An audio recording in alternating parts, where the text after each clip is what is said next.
వరంగల్ జిల్లా అంటేనే, ఓరుగల్లు జిల్లా అంటేనే ఆజంజాహి మిల్లుకు, అట్లాగే ఇక్కడ పండే బ్రహ్మాండమైన పత్తికి ఒక ఉపాధి కల్పించి ఈ జిల్లానే కాదు చుట్టుపక్కల జిల్లాల్లో ఉండే నేతన్నలకు కూడా ఆలంబనగా నిలిచిన జిల్లా వరంగల్ జిల్లా.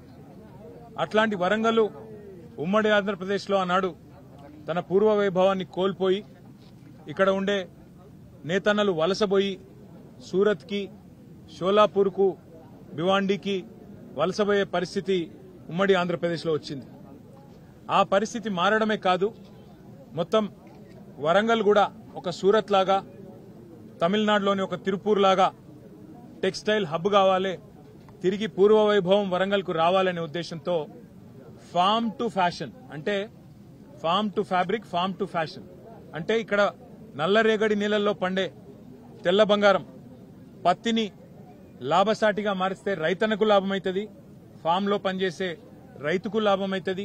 దాంతోపాటు ఇక్కడ మరి ఉండే మహిళలు ఎవరైతే ఈ ఫ్యాషన్ ఇండస్ట్రీలో, ఫ్యాబ్రిక్ ఇండస్ట్రీలో పనిచేస్తే వారికి కూడా ఉపాధి దొరుకుతుందనే ఉద్దేశంతో భారతదేశంలోనే అతి పెద్ద టెక్స్టైల్ పార్కు ఏర్పాటు చేసింది ఆనాటి కేసీఆర్ గారి ప్రభుత్వం. సరిగ్గా 8 ఏళ్ల కిందట 2017 అక్టోబర్ 22 నాడు పెద్దలు కేసీఆర్ గారు ఇదే ప్రాంగణంలో ఆనాడు కాకతీయ మెగా టెక్స్టైల్ పార్కుకు శంకుస్థాపన చేయడం జరిగింది.